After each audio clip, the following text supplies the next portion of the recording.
Umberlee is a feared deity of the open ocean and sea.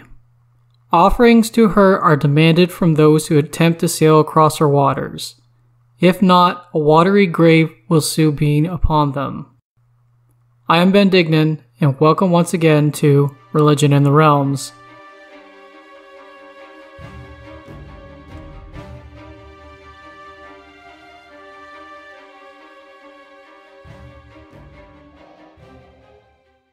Titles. Umberlee's most used title may or may not move my podcast into the explicit category, so I'm playing this one safe. So what I'm going to do is remove the letter B off the troublesome word, and it should be fairly obvious as to what this title is. Umberlee is often called the Itch Queen. Once again, the Itch Queen. I took a B off that first word. Moving on. Other titles Umberlee goes by are the Sea Queen, Queen of the Deeps, and the Wave Mother. Portfolio and domains. Umberlee's portfolio includes oceans, currents, waves, and sea winds. Now I mentioned this only since it was described in the Sea of Fallen Stars 2nd edition supplement, but I don't exactly agree with it since it seems to contradict with aspects of Umberlee's influence in large bodies of water. These contradictions and overlap aren't exactly uncommon to the Forgotten Realms since there's so many different deities in this setting. But Umberlee's portfolio includes only the first 100 feet of the sea and oceans. However, the remaining depths of these massive bodies of water fall under the portfolio of Eldath, where calm is far more present. Since the vast majority of surface dwellers never go past these initial 100 feet, it has left them with the perception that Umberlee is the only deity of the sea. So where I land on this topic is that this is only brought up in one supplement, well, at least one supplement that I saw and read. It never comes up in any other 2nd edition, 3rd edition, etc., up until now 5th edition books. And even when I previously did the episode on Eldath, mind you, I didn't look at this 2nd edition supplement, it never was mentioned, oh, by the way, she's the deity of the calmer depths of the massive bodies of water that exist in the setting. In the end, I don't put too much weight in one relatively unknown 2nd edition supplement over what the overwhelming majority of the rest of the supplements point out. I only bring this up so, to be fair, just to allow the audience to make their own judgment call on this matter. Getting back to the main topic at hand, Umberlee's domain for 5th edition is Tempest. Appearance and manifestations. Umberlee rarely appears, rather letting destructive winds and waves speak for her. When she does appear, Umberlee appears as a female humanoid, though she does not resemble any of the known races of the sea. She has blue-green skin, taloned hands, fins on her elbows, eyes of pale pearl in color, and hair made of kelp. Umberlee is adorned with jewelry made from seashells and a cape made from 1,000,000 jellyfish.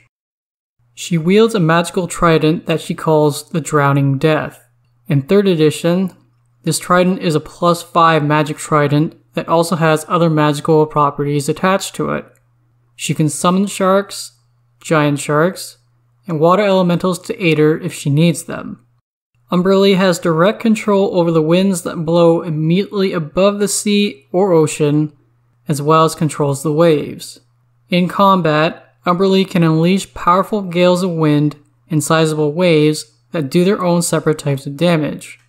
Umberlee is able to shape the waves to her own bidding, enough to engulf and drown swaths of sailors, or focus it in to the point that is a refined funnel of water that has enough accuracy to knock the rings off the fingers of her opponents.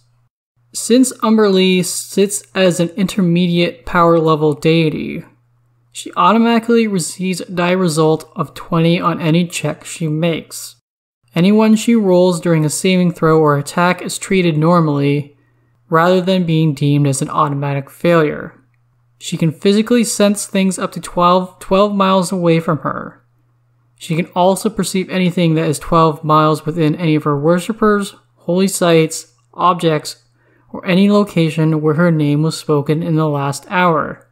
Her senses can also be pushed out to 10 different locations at once. Any wave, strong current, or sea wind can be sensed by Umberlee the instant it happens, and she can become aware of such things 10 days after the event occurs. She is also aware of every event presently occurring on the surface of any body of water that is 12 square miles in surface area or greater. Umberlee can create any magic item relevant to shipboard use or magic items that would allow surface dwellers to exist underwater with greater ease, so long as the item is less than 200,000 gold pieces in value. Umberlee's avatar resembles the appearance of Umberlee herself, as she towers over normal humanoids. Manifestations of Umberlee include wind or waves that are accompanied by the sound of Umberlee's cruel laughter and or a message from Umberlee herself. And Umberlee can also enact her will through sea monsters and beasts of all different types. Examples include sharks, krakens, and undead creatures who have been drowned at sea. Personal history. Umberlee is held to be one of the first circle of druids alongside the other nature deities of the Faerûnian Pantheon. Thousands of years ago, at an unspecified time, Umberlee had a lover known as Iokovis. Iokovis was once of a lowly station, a mortal, before Umberlee provided him with power. The legend hints that Iokovis may have been the only love that Umberlee actually cared for. He went on to subjugate all the seas of Toril under his rule, and this period was a dreadful time for all undersea peoples. Though it is unknown how or why Iokovis was left for dead by Umberlee, stripped of all of his power, it is said that he may have tried to replace Umberlee as the deity of the sea, or that Umberlee grew tired of him. In the end, however, some say love stayed Umberlee's hand as she could not bring herself to kill Iokovis. Iokovis would eventually recover and go on to terrorize the realms once more, but that story is for another time as it no longer involves Umberlee. During the time of troubles, Umberlee resided in the Sea of Fallen Stars. Here she spent her time displaying her wrath from one pirate island to the next. Parts of the sea were impassable until the spring of 1359 Dale Reckoning, when things finally returned back to normal. Personality. Umberlee is an intermediate, chaotic evil deity. She is malicious, mean-spirited, vain, and lusts after power. She easily makes and breaks agreements with others without hesitation. Though it is not unheard of for Umberlee to grant power to those who have given her great amounts of adoration. She revels in seeing the wanton destruction and death of those who attempt to brave the seas. Personal realms. In the Great Wheel cosmological model that was used in 1st edition, 2nd edition, and is the assumed model for 5th edition, Umberlee resides on the 13th layer of the Abyss known as Blood Tor. The Abyss is one of the more popular planes, but I'll just give a basic rundown of it anyways, just in case you are new to the hobby and this isn't already known to you. The Abyss is the chaotic evil plane of existence. This plane is thought to have an infinite number of layers, though for now there have been 666 layers documented. Each layer is distinct in their own separate environments, though what is common between them is the evil that permeates every aspect. Many of the layers of the Abyss are regarded as separate realms of their own, where a deity or powerful demon lord presides. Other layers of the Abyss do not have a definite ruler. Instead, multiple conflicting or non-conflicting entities reside on the same layer, such is the case as the 13th layer. Here Umberlee shares her realm with that of Bashaba, the Faerûnian deity of misfortune. Both of these deities seem to coexist neutrally in Blood Tor. The red waters that span the lair are Umberlee's realm, though I cannot find a specific name given to Umberlee's realm in this ocean. In the Great Tree cosmological model used for 3rd edition, Umberlee resides on the plane of Fury's Heart. Fury's Heart is desolate with little life. Here storms and blizzards rage, winds howl, waves crash, and wild beasts of all sorts roam. It is a realm that looks to always destroy life. It is, after all, the home plane for the gods of fury. Those who inhabit this plane are evil and bestial creatures. Umberlee's personal realm on Fury's Heart is known as the Blood Sea. The literal Red Sea experiences constant storms with gale-force winds, torrential downpours, and massive waves. Here, Umberlee's were-sharks, as well as her own petitioners, reside. Some of her petitioners take on the fierce forms of sea animals when they come to finally reside here. In the World Access cosmological model used in 4th edition, Umberlee came to reside in Sylvanas' domain out in the Astral Sea. No buildings here have been built on this unspoiled expansive wilderness. Here Umberlee resides in a deep and foreboding ocean. I don't quite know why this happened, but she no longer was associated with Talos in 4th edition. But after reading a 4th edition Era of Dragon magazine article, issue 378 in particular, Talos seems to have been relegated to an aspect of Grumsh. Talos only then went on to become his own individual deity post-Second Sundering. If you, say for example, look at Sword Coast Adventurer's Guide, you can see a separate article for him. Issue here is, I don't know if the gods of fury are back together or not. They very well could be, but it is not stated. Allies and allegiances. Umberlee's allies, if you can really call them that, include Talos, Auril, and Malar. Talos is the superior to Umberlee, as well as the other remaining members of the Gods of Fury, Auril, and Malar. Umberlee is flirtatious with Talos, but always conspiring against him.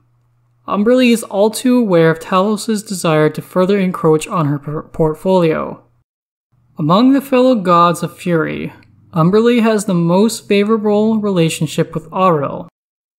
Auril goes to Umberlee asking for aid with a fair degree of reliability. Enemies. Umberlee's enemies include Saloon, Valkyr, Shantia, and Soon. Saloon and Valkyr actively work against Umberlee's control over the fate of ships out on the open seas. Shantia is despised by Umberlee for the control Shantia has over the land. Finally, Umberlee deeply envies the beauty of Soon. Deity and Avatar stat blocks. You can find the 2nd edition stat block for Umberlee's Avatar in the Faiths and Avatars supplement. You can find the 3rd edition stat block for Umberlee herself and her Avatar in the Faerûnian Pantheon's supplement. Symbols. Umberlee has only one symbol. The symbol is 2 waves that are beginning to depart from one another, one wave curling to the left, the other curling to the right. Usually these waves are blue-green in color, and they are placed upon a black background decorated with streaks of white. Central Dogma. From the Faerûnian Pantheon's 3rd edition supplement. Quote, "The sea is a savage place, and those that travel it had best be willing to pay the price of challenging Umberlee's domain. All should know Umberlee's name and fear her, for the wind and the wave can reach everywhere if sufficiently angered. Fair offerings bring fair winds to sea travelers, but those who do not pay their respects will find that the sea is as cold as Umberlee's heart. Spread the word of the might of Umberlee, and let no service be done in her name without a price. Make folk fear the wind and wave, unless a cleric of Umberlee is there to protect them. Slay those who ascribe sea and shore storms to Talos." End quote. Presence of the Faith. Umberlee is often placated through tribute and gifts rather than worship in the traditional sense. Those who pay tribute to Umberlee include sea merchants, pirates, sailors, and coastal lay people.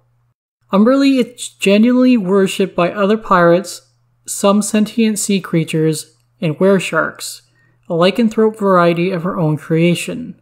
Worshippers of Umberlee typically are of a chaotic evil, chaotic neutral, or neutral evil alignment. The consequences she inflicts or threatens to inflict are what fuels the attention she desires among the lay people of the realms. Sailors will often try to placate Umberlee through various means. Gemstones are often tossed over the side of their vessels to turn her wrath away from them. Sailors might also go to a shrine of Umberlee found in many coastal settlements and leave offerings. These offerings include flowers, candles, coins, and candies. I did not find any reason why candies are left at these shrines, so I'm just speculating that either Umberlee likes to think of herself as sweet, and the candies are just an affirmation of her own belief. Other sailors will toss some valuable cargo overboard before starting a journey, while playing songs dedicated to Umberlee. Morbidly, if the journey is perilous, something alive will often be tossed overboard and sacrificed to Umberlee. The clergy of Umberlee, collectively known as the Undrowned, live off the offerings left at shrines and temples by superstitious and fearful pirates and sailors. Clergy make sure that no worshippers are near the altars and shrines of Umberlee when they remove these offerings. Seawater containing seaweed is then dumped over their surface to let worshippers know that Umberlee has come to claim what is hers. Despite serving an evil deity, Umberland clergy are free to walk unchallenged in a majority of ports for fear of the influence Umberlee has on the sea.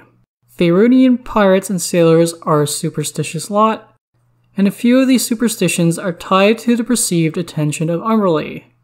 These superstitions are: do not groom yourself when out at sea, for that it is seen as a form of devotion to Soon, and this will only anger Umberlee and turn her animosity towards you. Do not ever say the word drown at sea, or you will immediately attract Umberlee's attention. Finally, as much as swimming may help you, the moment you fall overboard, you are at the whims of Umberlee. The clergy of Umberlee are also paid to travel aboard the ships, as it is thought that by carrying Umberland clergy, Umberlee will not harm the ship.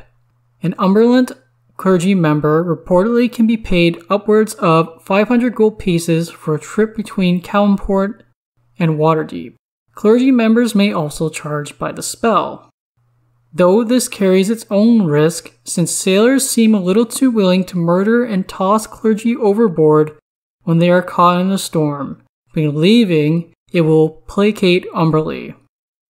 In previous editions of Dungeons & Dragons, the Umberland clergy could cast a spell called Speak with Drowned Dead. This is a desirable spell for pirates and other treasure hunters who are looking to seek out the sunken ships and treasures, and they will pay to have the spell cast. Hierarchy and structure of the clergy. There is little if any sort of hierarchy and structure to the faith of Umberlee. Each sect seems to run their temples and shrines to their own specifications. Typically, whoever is the strongest cleric tends to act as the leader of the sect. This disorganized clergy resorts to duels with sickle-like knives to settle matters of rank. These duels are rarely fatal, but to further shame the loser is thrown aboard the next ship leaving port, despite where it might be headed. Novice clergy are known as untaken. They are not allowed to take offerings, lead prayers, or give out blessings until the untaken completes the drowning, an initiation ritual. Full clergy members give themselves one of several different titles that they just seem to have a preference for, rather than a title that denotes any sort of rank in the clergy. Some of these titles include Floodtide, Darkbreaker, Puissant Undertow, Wave of Fury, Savage Seawind, and Wave Mistress or Wave Lord. Wave servants are recognized to be of a higher standing even in this disorganized clerical body. As such, they place the honorific Dread in front of their titles. Responsibilities and duties of the clergy and worshippers. Clergy are expected to spread news and stories of the wrath Umberlee has unleashed out on the open seas or on coastal towns.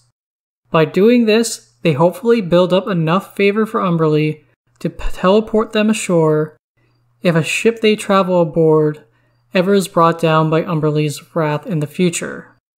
This also fuels the desire to placate Umberlee in the future and thus bring more funds into the church. Orders and priestly bodies. Organized bodies of Umberland clergy and paladins are few and far between. One group, however, are the Sea Queen's Breakers, who themselves are known adventurers. They seek out treasure and participate in recovery missions out on the sea. At the same time, if the gold is good, they will fulfill tasks out on the land.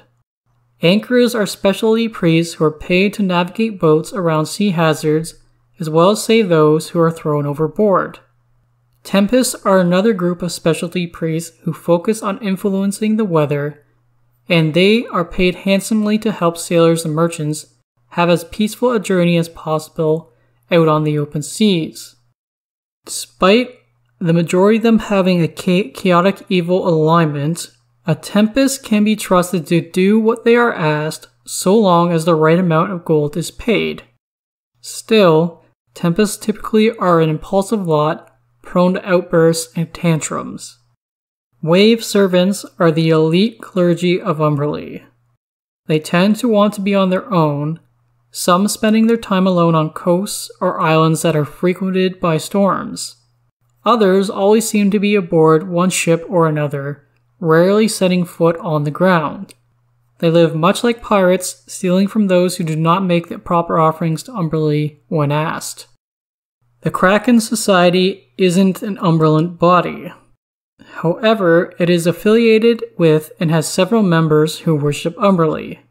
This society values information and act as brokers to sell such information in an effort to influence the activities of nations and countries along the trackless sea. The Kraken Society will use murder, kidnapping, and torture in order to get their own way. Their leader is a Kraken wizard named Slarkrothrel, who is a chosen of Umberlee. This Kraken has desires to rule a large underwater kingdom one day, and further aspirations to attain godhood. Apparently, he has the full backing of Umberlee in these aspirations. Appearance and dress. The ceremonial dress of Umberland clergy is a skin-tight blue or green suit. Over top, clergy wear a billowing cape of green or blue that is trimmed with white fur to represent the white foam that crests the top of waves. The tall collar on this cape is also trimmed with the same white fur. When adventuring, clergy wear whatever they so choose, as long as something of blue and green is worn. Clergy will often decorate themselves with items to remind surface dwellers of the danger and horrors of the sea. Items like a necklace of shark teeth or a human bone wrapped in seaweed. Some clerics and clergy will wear the severed hand of a drowned person and use this hand as a holy symbol and a badge of rank. Anchors wear little clothing save swimwear to allow themselves to swim immediately unhindered. As with all Umberland clergy, the swimwear is blue or green in color. To keep themselves warm, they will wear a heavy white cloak. When on land, they wear the same bodysuit as normal Umberland clergy. They carry harpoons, tridents, and/or daggers for weapons. A badge of distinction among the anchors is a black coral tiara. Tempests wear the typical ceremonial dress of the Umberland clergy. They also share the black tiara as a badge of distinction with the anchors. Tempests also refuse to wear armor and carry tridents for protection. The majority of Umberlee clergy all carry a hooked dueling dagger with them if the need for a duel between fellow clergy members arises. Rituals. Umberlee is worshipped daily by her clergy with prayers and offerings. Specifically, though, they are to anoint their brow, hands, and feet with salt water. Clerics meditate and pray for their spells at high tide, either in the morning or the evening.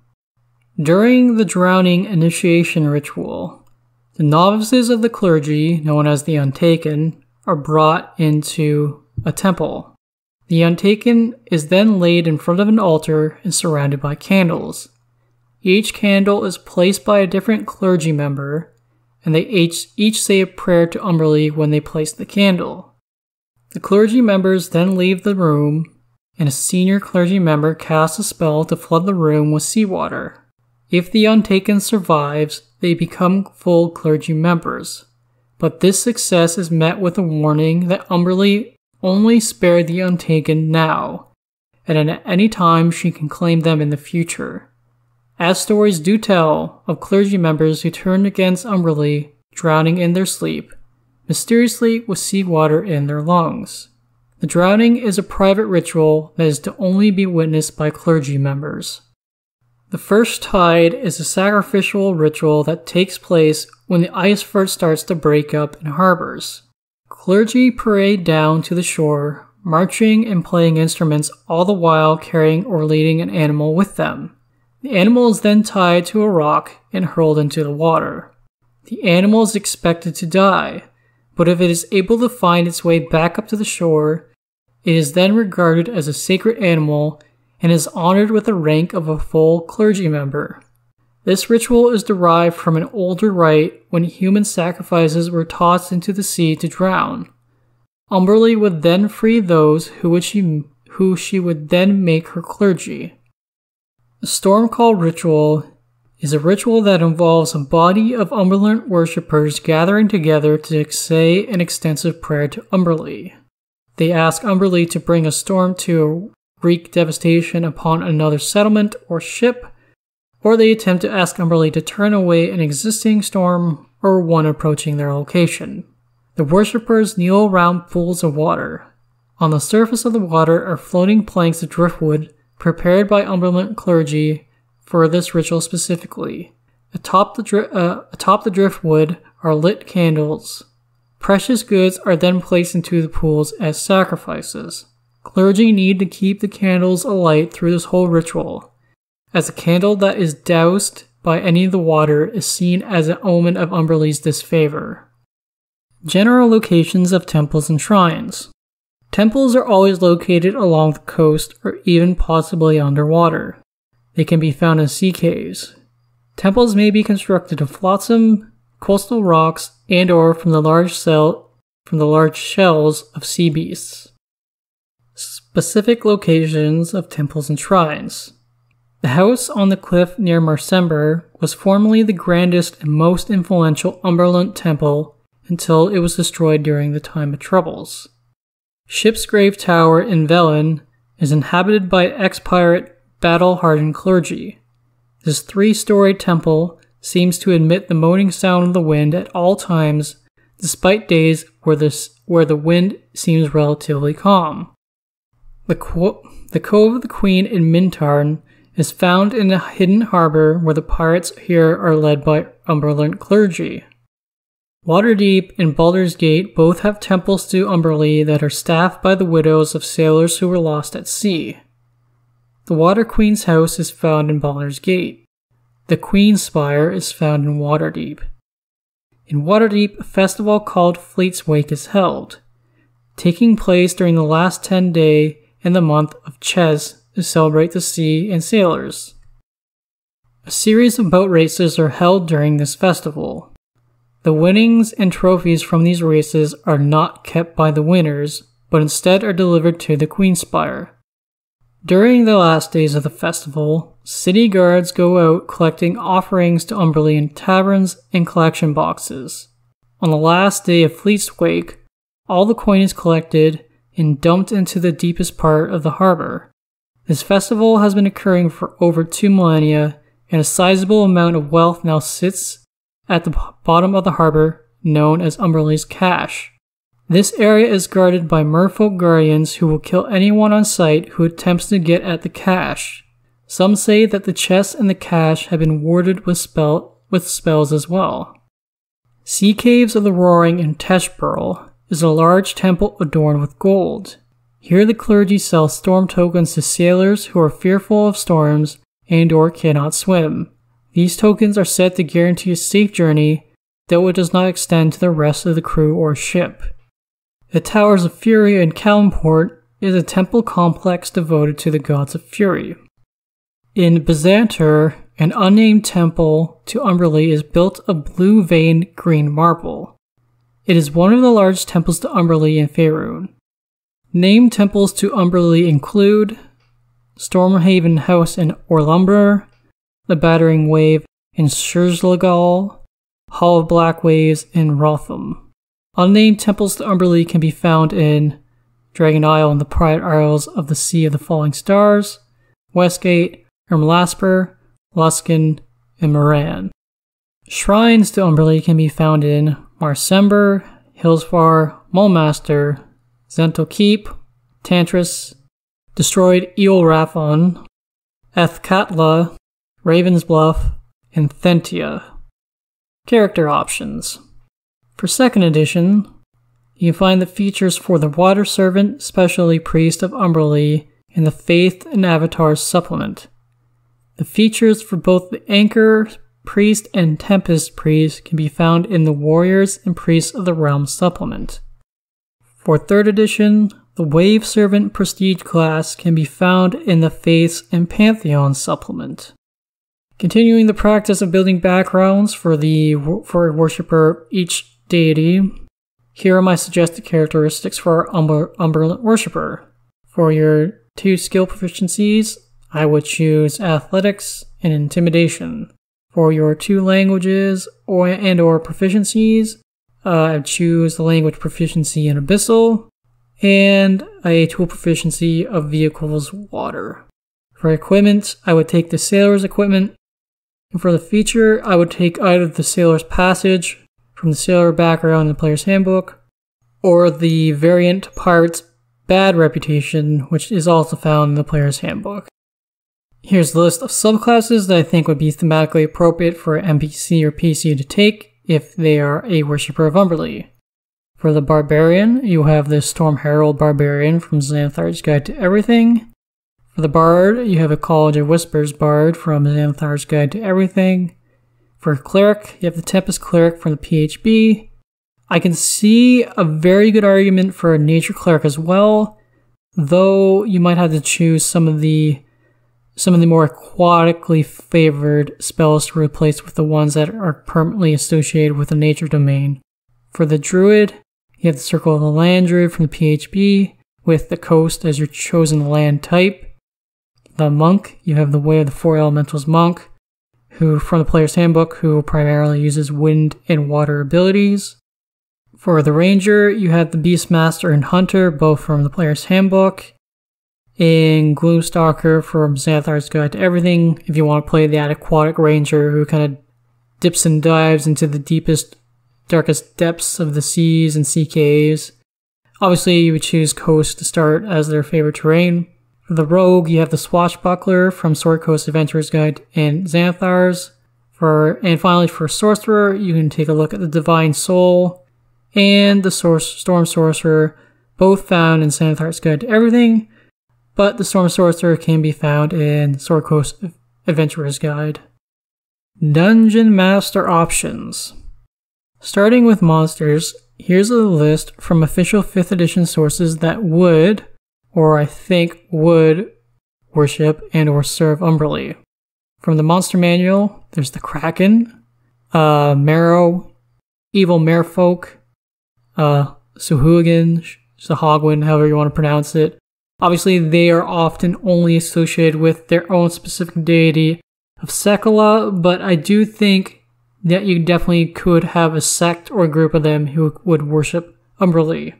Moving on, You also have the giant crab, the giant octopus, the giant shark, the hunter shark, killer whale, the reef shark, and the swarm of quippers. From Volo's Guide to Monsters, you have the deep scion and the sea spawn. Ghost of Saltmarsh is great and has really kind of opened up a lot of monster and NPC options. So from that adventure, you have the drowned ascetic, the drowned assassin, the drowned blade, the drowned master, the juvenile kraken, the coil lynx, the different Sahuagins that are presented in there, and the shell shark. In Storm of King's Thunder, there's the stat block for the hunting crab. And finally, from 5th edition sources, in Tales from the Yawning Portal, there's the malformed kraken and the sea lion, who is not like a sea lion you would think. Other non-5th edition monsters associated with Umberlee of note. The wereshark doesn't have an official 5th edition source, but you can find a stat block for them in the 3rd edition supplement, Monstrous Compendium, Monsters of Faerûn. Again, these weresharks are a specific variety of lycanthrope created by Umberlee and are a very big part of her clergy. Moving on to NPCs that you can find in 5th edition sources. In the monster manual, you have the Acolyte, they'll swap in different spells, the Druid, they'll swap in different spells, and the Priest, but swap in different spells. From Volo's Guide to Monsters, you have the Archdruid, Kraken Priest, and the Swashbuckler. And finally, from the Ghost of Saltmarsh adventure, there's a whack of different varieties of pirates in that adventure that you can take a look at, and the Riptide Priest. Moving on to magic items. So, the Glara is one of, if you have been following the podcast so far, especially with this run of Faerûnian Pantheon deities, the Glara is one of these holy relics that are quote-unquote books in the loosest sense that are found in the Prayers of the Faithful 2nd edition supplement. So the Glara has been misidentified as a valuable serving tray throughout the centuries. It is a fan-shaped, polished, and iridescent abalone shell that is at least 2 feet across and 3 feet long. There are no outward markings on its surface. To reveal the spells in this book, it needs to be placed on sand where seawater can roll over top of it, though you can hold it under seawater while out at sea to replicate the same effect. When the spells are revealed, if you touch a spell that is listed on the Glara's surface, the rest of the listed spells will disappear. The list will then be replaced with a complete description of the selected spell. The relic is little known about even by Umberlee clergy. Its origins remain a mystery. Some say it was created by Umberlee herself and first delivered to a clergy member who was in dire need out on the sea. Records first document its use in 1016 Dale Reckoning. Throughout the years, this relic was used in initiations and other rites of passage. The last recorded sighting of the Glara was found in 1347 Dale Reckoning, when it was in the possession of 6 dwarves who claimed it from the holdings of a defeated high-ranking Umberlee priest. It has been reported in separate sightings 30 times along the Sword Coast, though what truth lies in these sightings remains to be seen. Unique to the Glara is a set of magical features. It will teleport itself as well as only one person touching it to a random location on Faerûn if it is exposed to fire or if any attempts to disenchant it are made. It will reflect back all missiles and ranged magic spells that touch its surface. It can be willed to glow with a fairy fire-like illuminescence, and finally it can also be willed to grant someone the ability to water walk once per day. As I've said earlier, the specific spells, as long as its described features, can be found in the Prayers of the Faithful 2nd edition supplement. To round out the section on Dungeon Master options, here is a list from 5th edition sources of magic items I think are most appropriate to the Church of Umberlee. From the Dungeon Master's Guide, there's the Cap of Water Breathing, the Cloak of the Manta Ray, the Folding Boat, gloves of swimming and climbing, javelin of lightning, mariner's armor, potion of water breathing, the anchor qual's feather token, the ring of swimming, the ring of water walking, staff of thunder and lightning, trident of fish command, and wave, the legendary trident that is documented as a legendary item. From Ghost of Saltmarsh, you have the helm of underwater action, as well as the pressure capsule. From Xanathar's Guide to Everything, there's the Candle of the Deep. Finally, from Princess of the Apocalypse, you have the Devastation Orb of Water, and Drown, a magic trident. Alright, thank you for listening to Religion in the Realms. If you're interested in keeping up with the release of future episodes, you can subscribe to the podcast on iTunes, follow the podcast's Twitter account at Realms Religion, and these episodes are also uploaded to YouTube as well. The podcast's YouTube channel can be found under Religion in the Realms.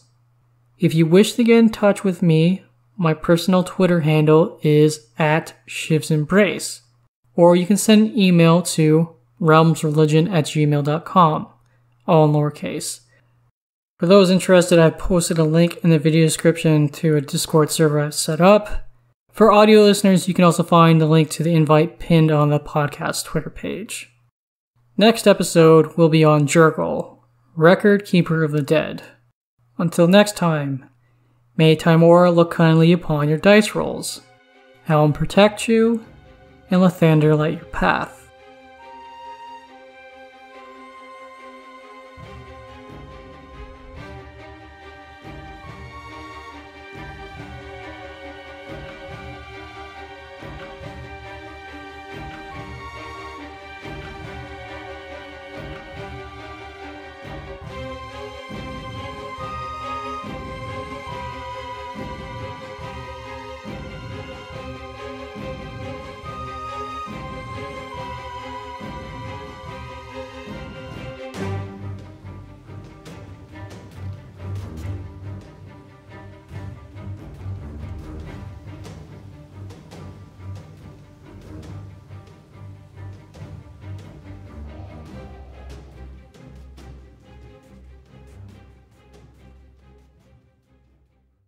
Music for this episode: Malicious by Kevin MacLeod of Incompetech.com. Licensed under Creative Commons by Attribution 4.0.